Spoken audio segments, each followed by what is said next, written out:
दोस्तों, खैर मकदम है आपका फोर्थ व्यू में। मैं हूं वाहिद नसीम और आज 5 अहम स्ट्रैटेजिक खबरों के साथ मैं लेके आया हूं। पावा साहब से इन तमाम खबरों पर उनकी राय जानने की कोशिश करेंगे कि वो इन स्ट्रैटेजिक खबरों पर क्या सोचते हैं, क्योंकि देखिए ये खबर 5 बड़ी खबर मैंने इस नजरिए से उठाई है ताकि आप जो हिंदुस्तान के अंदर या बर्रे सगीर के अंदर जो भी एक्टिविटी हो रही है उसको सही से एनालाइज कर सकें कि दरअसल जो आपका मीडिया खबर दिखाता है वो खबर क्यों चलती है, कहां से चलती है और उसके पीछे क्या मकसद होता है और आप किस माइंड सेट को तैयार किया जाता है। ये इसलिए मैं कोशिश कर रहे हैं हम लोग तमाम आपको समझाने की।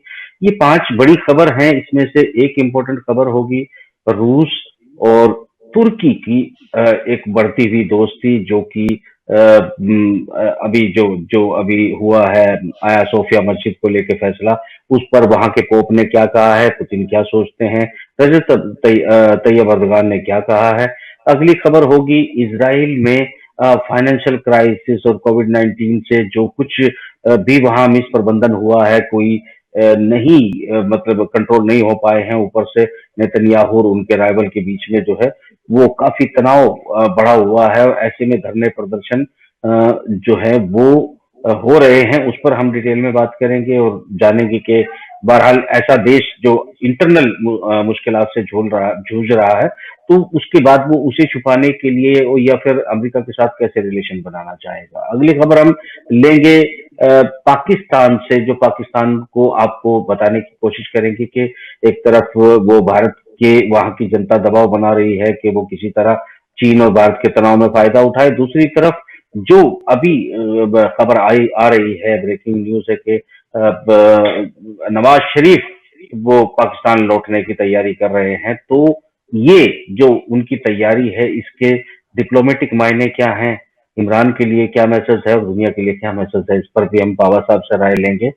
यहाँ एक चीन की भी एक खबर थी जो वो लगभग हवा में उड़ा दी गई है, मगर उस खबर का मतलब ये था कि उन्होंने अपने पोर्टल पे बाकायदा उसको न्यूज दिया। उनके सफीर ने भी कहा है बाकायदा कि देखिए भारत को कोई ऐसा कदम नहीं उठाना चाहिए कि जिससे उसे तकलीफ हो। तो इसका मतलब साफ साफ है कि वो थ्रेट कर रहा है, धमकी दे रहा है, या फिर जिस तरह के हमारा मीडिया कह रहा है कि वो डर के अपने घर बैठ गया है, या फिर जिस तरह की चुप्पी के बाद जो प्यूरिफिकेशन एक्सपर्ट के जरिए आ रहे हैं वो ये है कि भाई दोनों सेनाएं जो हैं वो सैटेलाइट से देखी जा रही हैं, अपने अपने घर की वापसी हो चुकी है। इस पर भी बात करेंगे।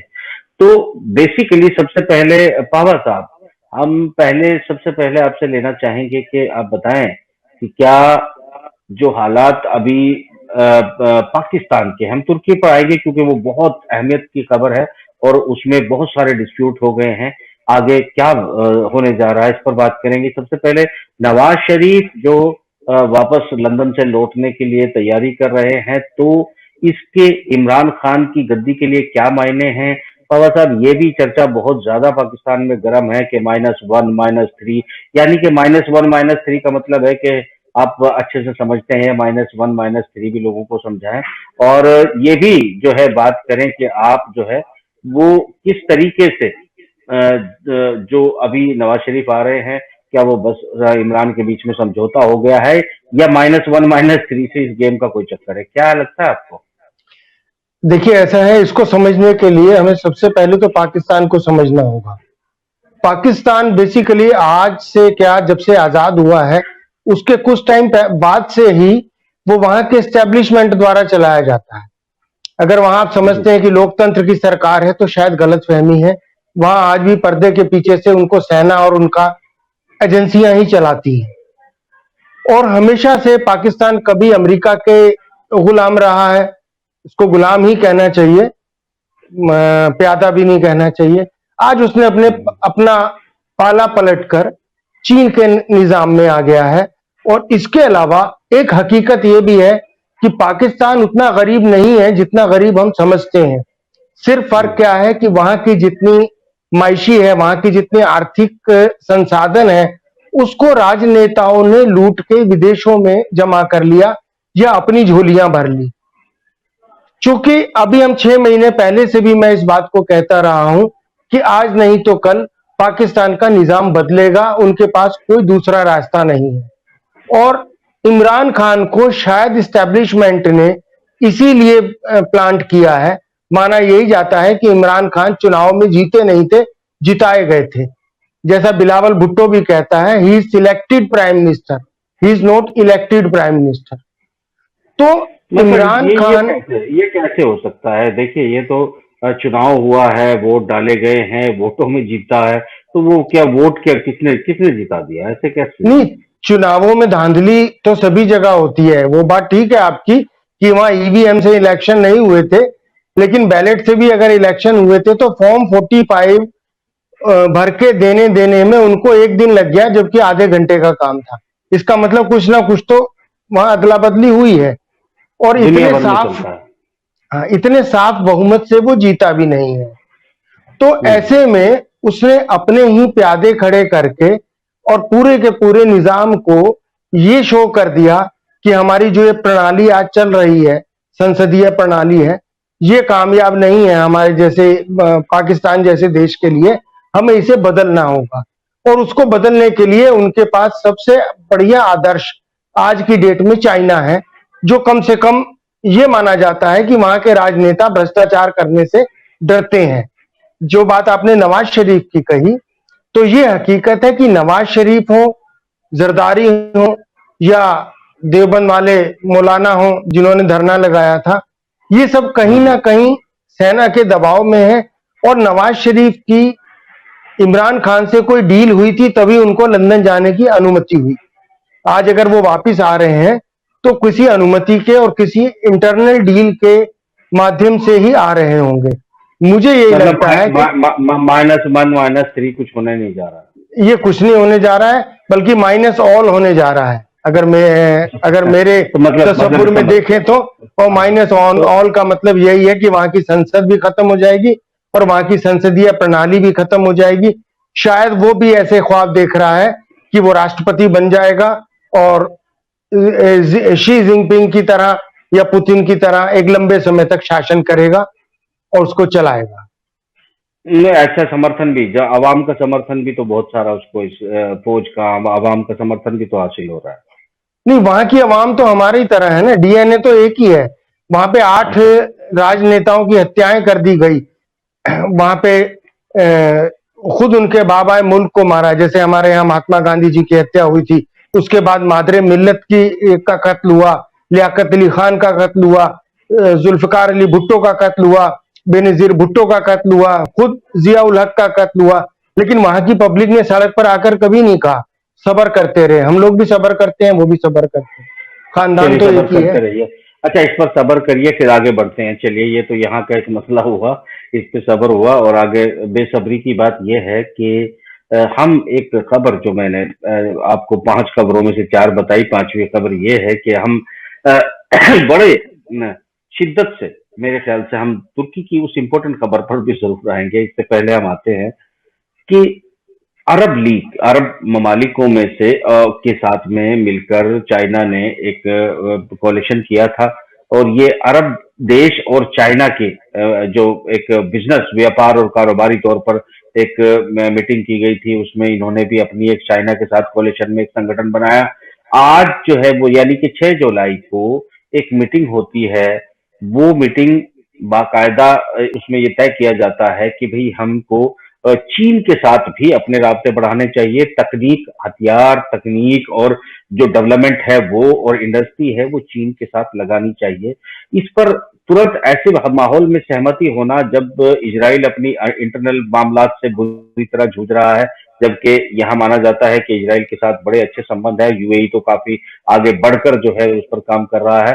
और अलबत्ता इसके अलावा ये भी आप इनकार नहीं कर सकते कि अनस्टेबिलिटी बहुत ज्यादा गुंजाइश बढ़ी हुई है इजराइल के अंदर।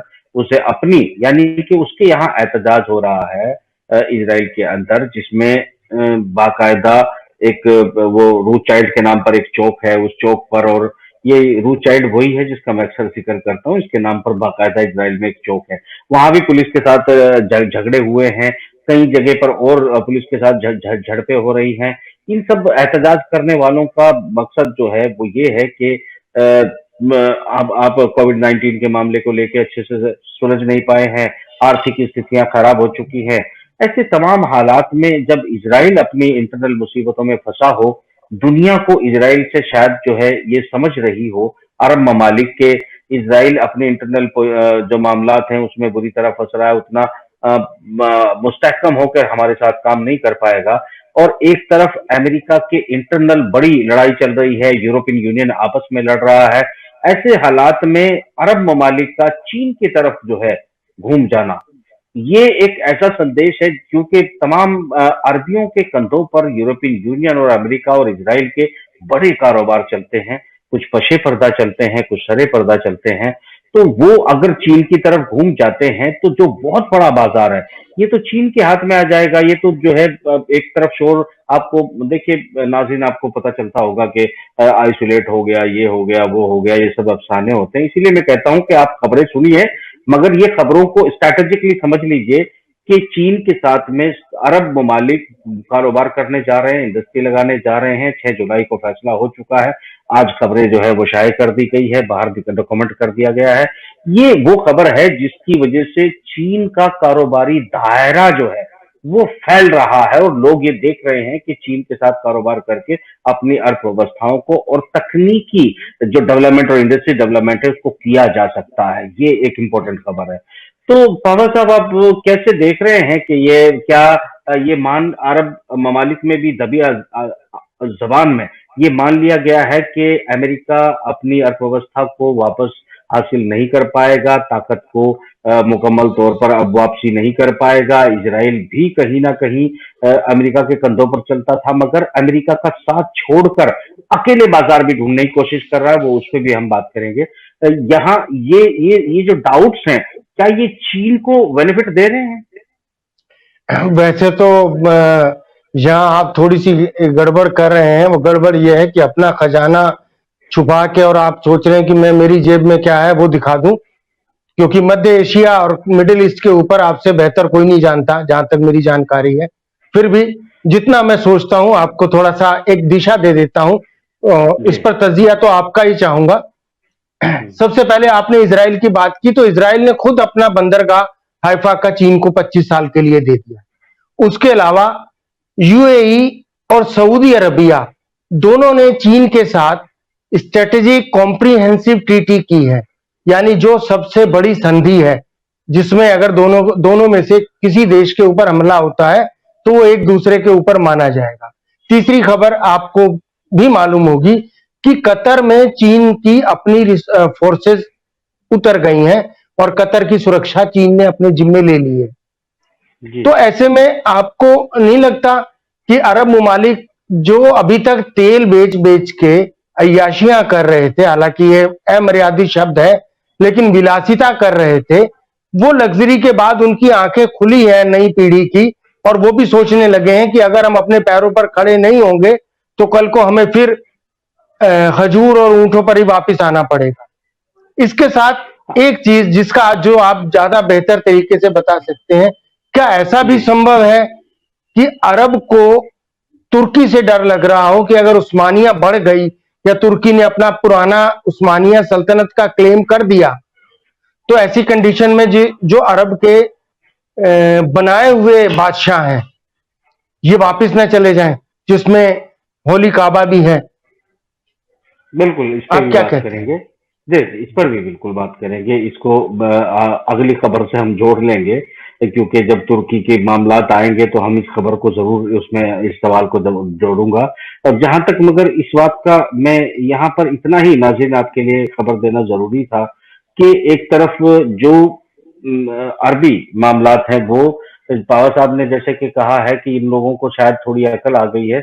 मुझे भी ऐसा लगता है कि अब ये लोग उद्योग जगत को डेवलप करेंगे, अपने यहाँ शोध और रिसर्च सेंटर खोलेंगे, अपने यहाँ यूनिवर्सिटी और इंडस्ट्री खोलेंगे, और चीन इनमें इनकी मदद कर सकता है। उस तरफ देख रहे हैं क्योंकि यूरोपियन यूनियन और अमेरिकन लोग जो हैं वो इनको सिर्फ सामान बेचते हैं और इनको विलासिता सिखाते हैं, इनको तकनीक ट्रांसफर नहीं करते, इनको काम करने की तरफ वापस नहीं लाते, मगर इनके जो युवा हैं जो कुछ बाहर पड़े हैं, कुछ अभी जो हालात हैं जिसमें से तो लोगों की अपने यहाँ से छटनी भी कर रहे हैं, तो इसका मतलब ये है कि जो ये छटनियां की जा रही हैं, यहाँ पर किसी और लोगों के लिए जॉब क्रिएट करने की जरूर कोई ना कोई संभावनाओं को बनाया जा रहा है। इसका मतलब यही लगता है कि ये लोग चीन के साथ कोई बड़े समझौते करेंगे और उद्योग जगत को, ऑटोमेशन को, कंपनी को, अपने लोगों की ट्रेनिंग को वाजे करेंगे और चीन के साथ जुड़ जाएंगे। तो ये एक खबर को आप कंक्रीट माने कि जो कुछ चल रहा है वो जैसा कि अब बाकी जो खबरें आप सुनते हैं ना उनका मतलब समझ लेना कितना सच है कितना झूठ है। ये खबर मैं आपको बता रहा हूँ। बाबा साहब ने कहा कि जो गल्फ की अपनी जो सिचुएशन है वो कुछ देशों की, जहां तुर्की से एक डर लग रहा होगा, तो हम तुर्की की खबर पे फिलहाल आ जाते हैं। तुर्की की खबर ये है कि देखिए, ये ऑर्थोडॉक्स जो रूढ़िवादी चर्च कहा जाता है, इसी की मान्यता, जो जिसकी बुनियाद जो है वो आया सोफिया मस्जिद को, आया सोफिया मस्जिद को माना जाता था जब ये चर्च था, और इसी में इसका एस्टेब्लिशमेंट हुआ था। और यही थॉट जो है पूरी आर्मीनिया से लेकर अजरबैजान होते हुए कजाकिस्तान और इस तमाम बेल्ट में जो ऑर्थोडॉक्स की मान्यता रखने वाले बेलारूस और रूस, ये तमाम जो इलाके हैं, इनमें एक बड़ी मान्यता जो है आया सोफिया को लेकर है। अपने नाम के सामने में मैंने कल भी बात की थी, कुस्तूनिया जो लिख देते हैं तो उसका मतलब ही यही होता है।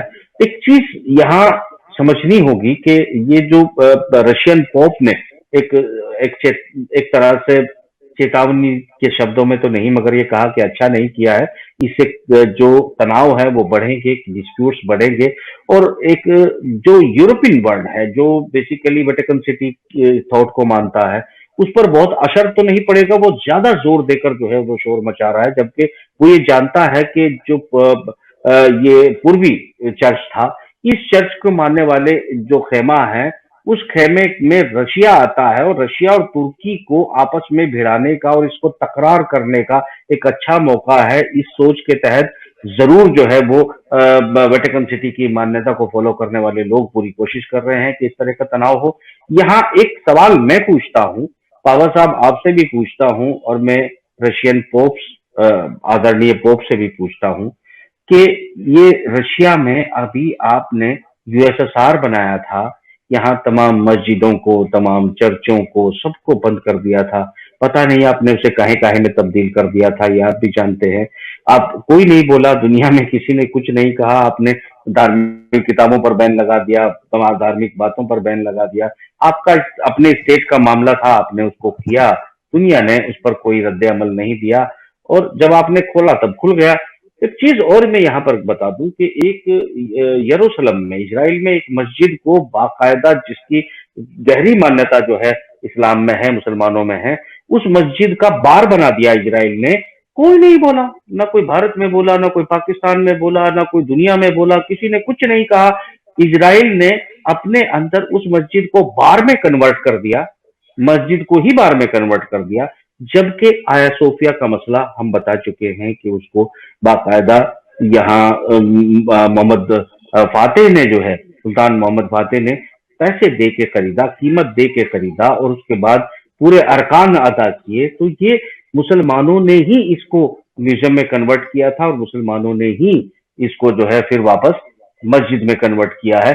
तो इसमें मेरे ख्याल से किसी दूसरे का कोई बहुत ज्यादा ताल्लुक नहीं है, फेथ है। मगर इसमें एक चीज और मैं पावा साहब आपकी राय जानने से पहले बताता चलूं कि देखिए, रजब तैयब अर्दगान का भी ये मानना है, और ये कहा भी है बाकायदा, ये कि भाई ये सबके लिए, ये मस्जिद सबके लिए खुली है, जो जिसका बिलीव हो वो आए मस्जिद में, वो उसके लिए दरवाजे खुले हैं।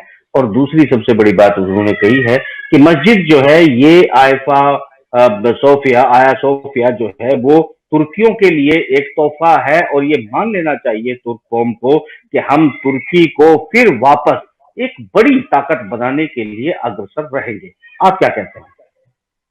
नहीं, वैसे तो देखिए, ऐसा है कि अगर आप इतिहास को देखेंगे तो हर 100 आप अपनी साल के बात कहते बाद, रहिए। हर 100 साल के बाद चेंजेस आते रहते हैं। हर 100 साल के बाद इतिहास बदलता रहता है। हर 100 साल के बाद नक्शे बदलते रहते हैं। कभी जब फर्स्ट वर्ल्ड वार से पहले तक सरहदें नहीं थी, फर्स्ट वर्ल्ड वार से पहले तक अलग अलग देश नहीं थे, फर्स्ट वर्ल्ड वार से पहले तक अलग अलग कंट्रीज नहीं थी, लेकिन उसके बाद सरहदें बन गई, पासपोर्ट बन गए, वीजा बन गए। उसके बाद काबा के ऊपर एक कंडीशन लग गई, कुछ खास लोग ही जा सकते हैं। उसमें और आगे तरक्की हुई कि उसमें साहब इस साल शिया नहीं जाएंगे, इस साल ईरान के नहीं जाएंगे। तो नक्शे और वक्त बदलने के साथ सब कुछ बदलता है। और जहां तक चर्च से मस्जिद बनना या मस्जिद या म्यूजियम से मस्जिद बनना, इस मौजू पर बोलने का हमारा तो कोई मॉरल हक नहीं है। कम से कम भारत तो नहीं कह सकता, क्योंकि हमने खुद हाँ, बाबरी को मंदिर बनाया है या मंदिर को बाबरी बनाया है। एक कॉम्प्लिकेशन तो था ही।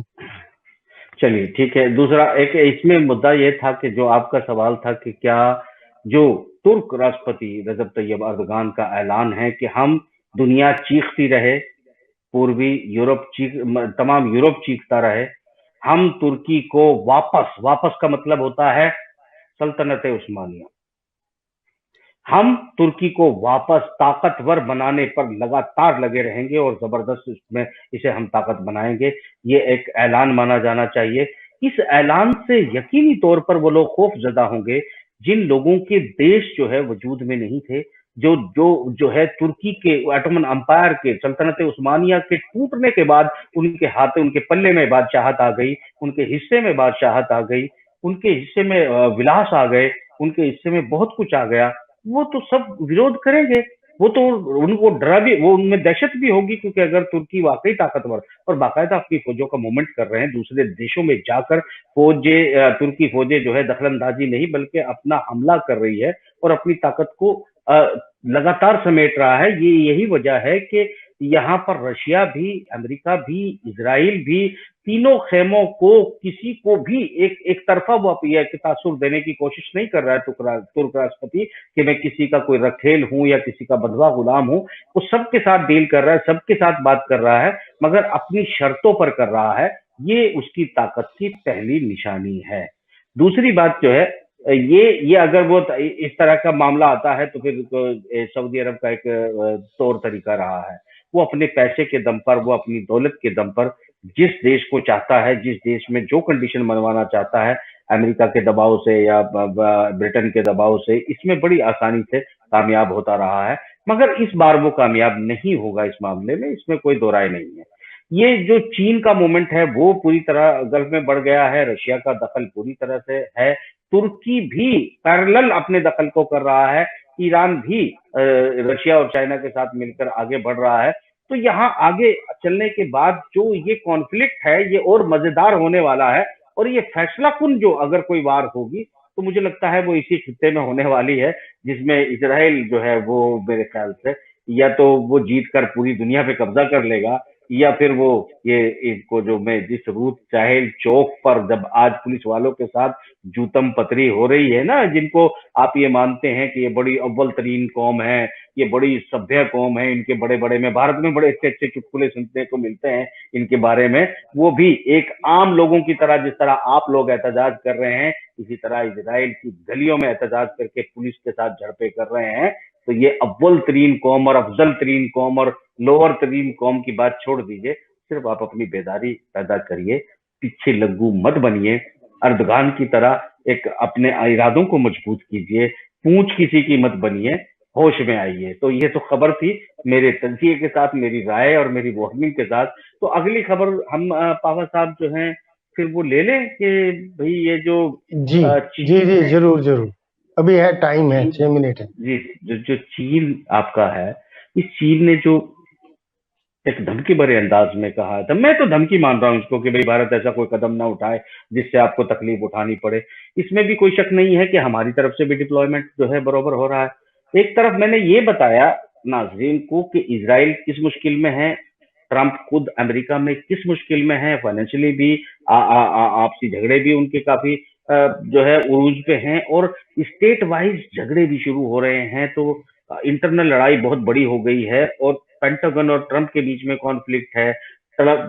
यहाँ पर बहुत सारी चीजें चल रही हैं, मतलब वो इतना फोकस करके हमारा साथ दे दे, यानी भारत का साथ दे, मुझे उम्मीद नहीं है कि वो बहुत फोकस करके दे, जबकि उसकी तमन्ना है कि वो किसी तरह, क्योंकि यहाँ ये बात आपको समझनी पड़ेगी कि ये चर्चा भी उठ चली है कि अगर साउथ चाइना सी के इलाके के रास्ते जहां से ऑलरेडी चीन को जिस राहदारी से तेल जाता है, अगर यहाँ जापान, अमेरिका, भारत और ऑस्ट्रेलिया मिलके चीन का रास्ता रोक देते हैं, तो क्या इस तेल की सप्लाई को रोक देने की वजह से पाकिस्तान वाले ग्वादर पोर्ट का इस्तेमाल करना मजबूरी हो जाएगा चाइना का?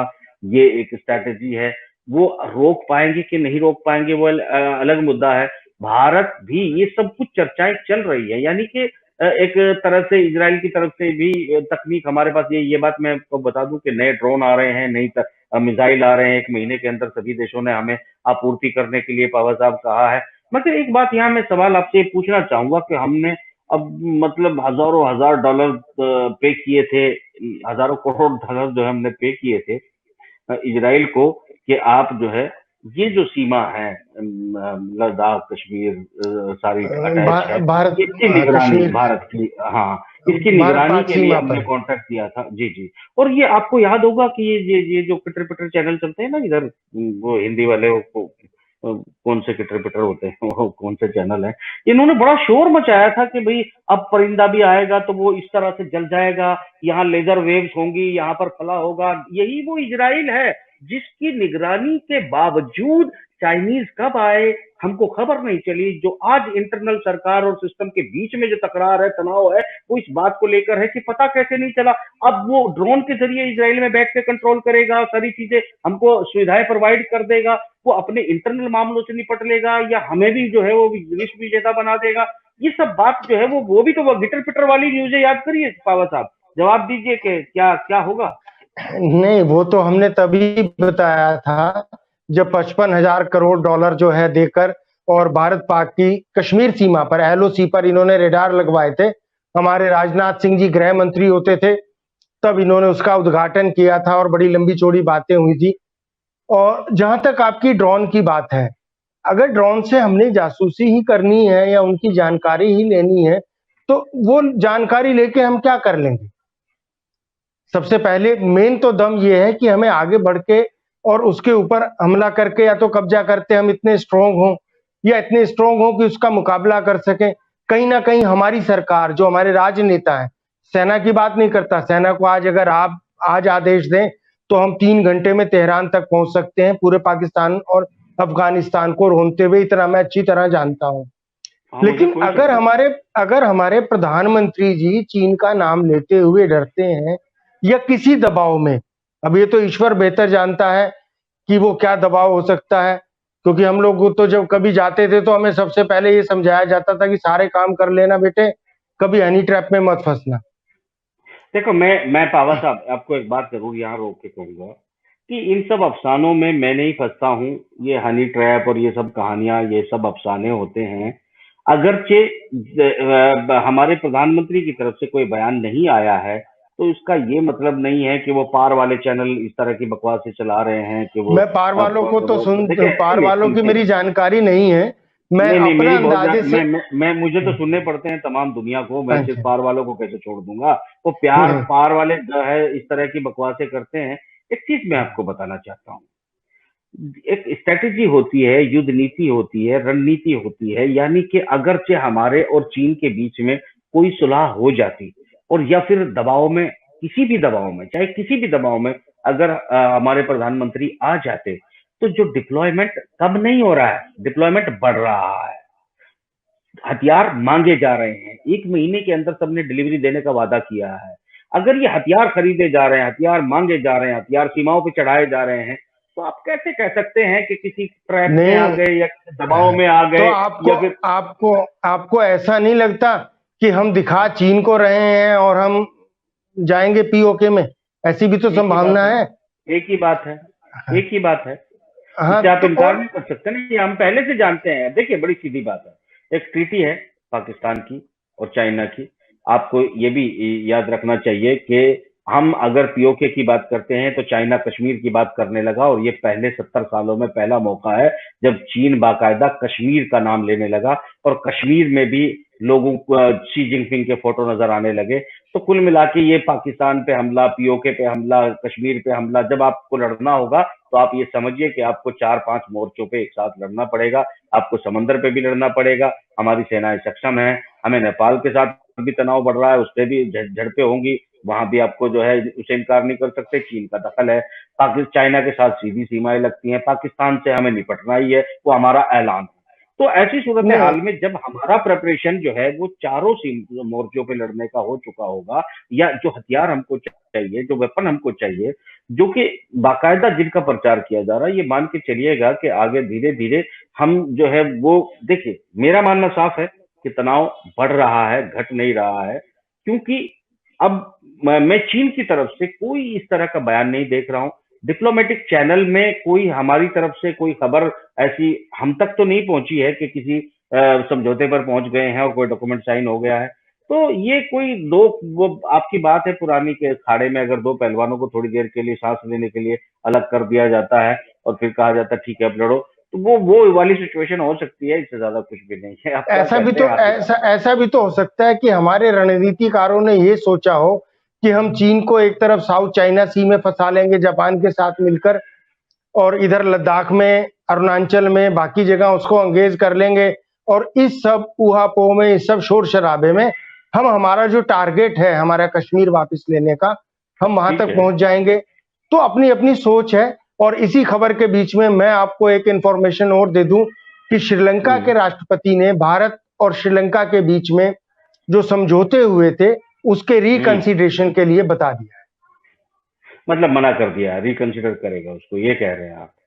हाँ, ये आप उसको इनडायरेक्टली ये कह लें कि वो कहीं ना कहीं हमारे विरुद्ध आवाज उठानी उसने शुरू कर दी। देखिए हमारे चारों तरफ जो है वो आपको पता है कि चीन के पास इतना डॉलर डंप करने के लिए पड़ा है कि वो सारा डॉलर उसको डंप ही करना है, आगे डिजिटल करेंसी लानी है, ये सब चीजें चल रही हैं। हमारे तमाम पड़ोसियों को बड़ी फंडिंग की जा रही है, उन पर ड्यूटी छूट दी जा रही है। हम लोग जो है कम से कम भारत अमेरिका की सैंक्शन के डर में भी फंसा है। ईरान के साथ भी जो है बहुत अच्छे संबंध नहीं है, जबकि ईरान बड़ा अच्छा कमाल का देश है। ईरान ऐसा देश है जिसे मेरे ख्याल से किसी ईरानी भाई को मेरे से तकलीफ हो सकती है, मगर कमाल का देश है ईरान हमारे लिए, क्योंकि उसने पाकिस्तान के खिलाफ हमारा साथ दिया, पाकिस्तान के अंदर सुराग होल होल वाले में भी हमारा साथ दिया, हम उससे उसने फिर भी हमेशा तेल साथ खरीदे दिया। रहे हैं। और अफगानिस्तान में भी जो कुछ हमने किया वो सारी जो है वहीं से राउट होके गया, वो सब कुछ भी। ईरान है कमाल का देश, मगर ईरान पे भी बेचारे के जो है जो सैंक्शन लगी है वो उसकी वजह से हम भी उसका खुल के साथ नहीं दे पा रहे हैं। चलो उसकी तकदीर ही ऐसी है, उसकी करतूत ही ऐसी होगी, हमको क्या पता। खैर जनाब फिलहाल तो इतना ही करते हैं कि इस प्रोग्राम को यहीं खत्म कर लेते हैं।